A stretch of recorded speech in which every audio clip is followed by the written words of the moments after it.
President, I have the honor and privilege to introduce the pre-recorded address of His Excellency Mr. Imran Khan, Prime Minister of the Islamic Republic of Pakistan, to the 75th session of the General Assembly.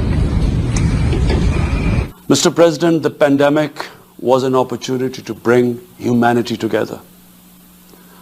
Unfortunately, it has instead fanned nationalism, increased global tensions, and given rise to racial and religious hatred and violence against vulnerable minorities in several places. These trends have also accentuated Islamophobia. Muslims continue to be targeted with impunity in many countries. Our shrines are being destroyed. Our Prophet Muhammad sallallahu alaihi wasallam insulted. The Holy Quran burnt. And all this in the name of freedom of speech.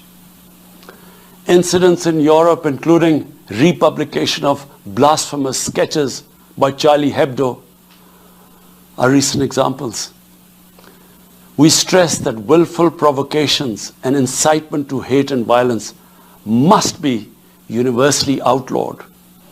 This assembly should declare an international day to combat Islamophobia and build a coalition to fight the scourge that splits humanity.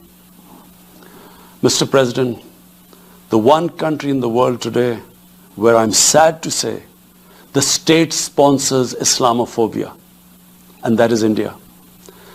The reason behind this is the RSS ideology that unfortunately rules India today. This extremist ideology was founded in the 1920s. The RSS founding fathers were inspired by the Nazis, and they adopted their concepts of racial purity and supremacy. While the Nazis' hate was directed at the Jews, the RSS directs it towards the Muslims and to a lesser extent the Christians. They believe that India is exclusively for Hindus and others are not equal citizens. The secularism of Gandhi and Nehru has been replaced by the dream of creating a Hindu Rashtra by subjugating, even cleansing, India's 200 million Muslims and other minorities. In 1992, the RS destroyed the Babri Masjid. In 2002, some 2,000 Muslims were slaughtered in Gujarat, and this was under the watch of Chief Minister Modi.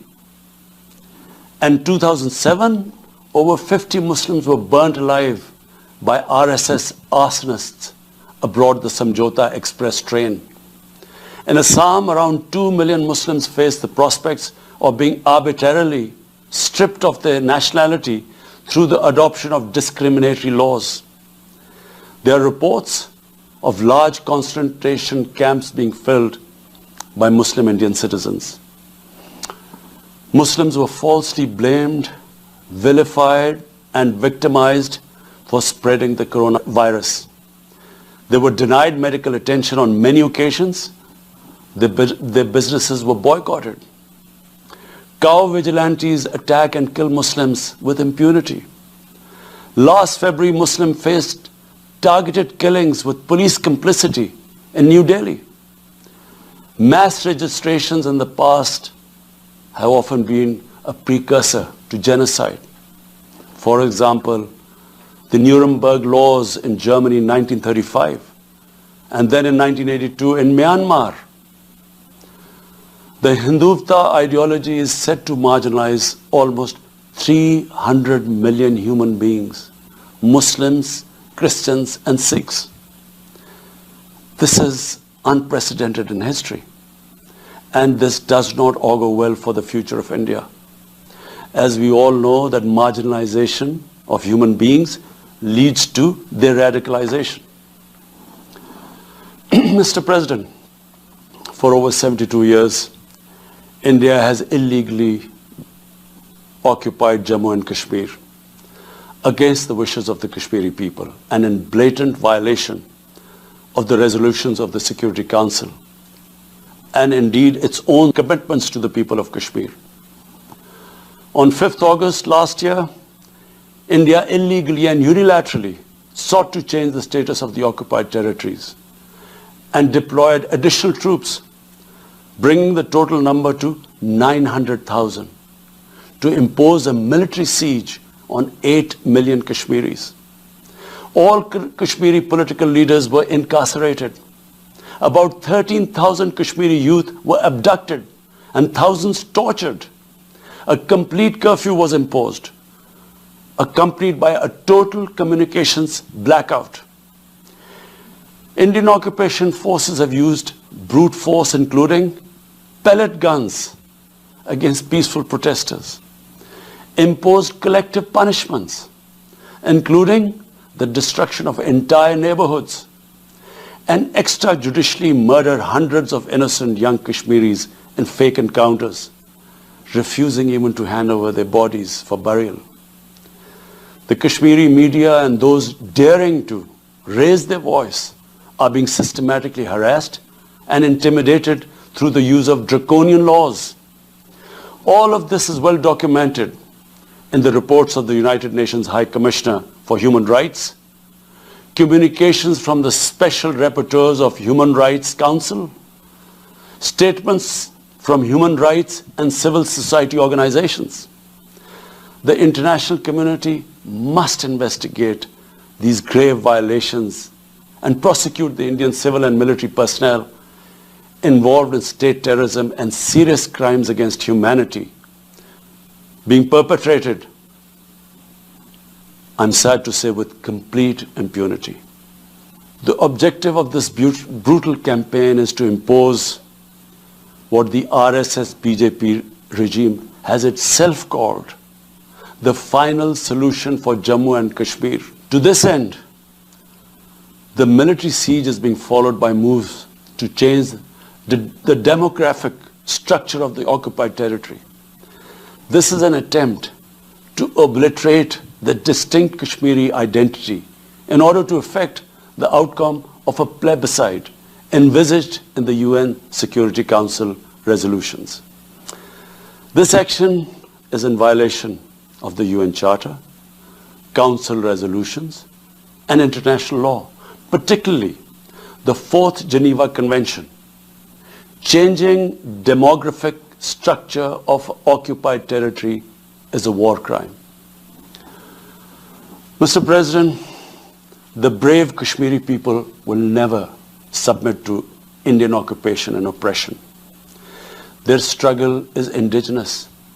They are fighting for a just cause, and generation after generation have laid down their lives to rid themselves of Indian occupation. The government and people of Pakistan are committed to standing by and supporting the Kashmiri brothers and sisters in the legitimate struggle for self-determination. Mr. President, in order to divert attention from its illegal actions and atrocities in Indian-occupied Jammu and Kashmir, India is playing a dangerous game of upping the military ante against Pakistan in a nuclearized environment. Despite constant Indian provocations and ceasefire violations along the line of control and the working boundary, targeting innocent civilians, Pakistan has exercised maximum restraint.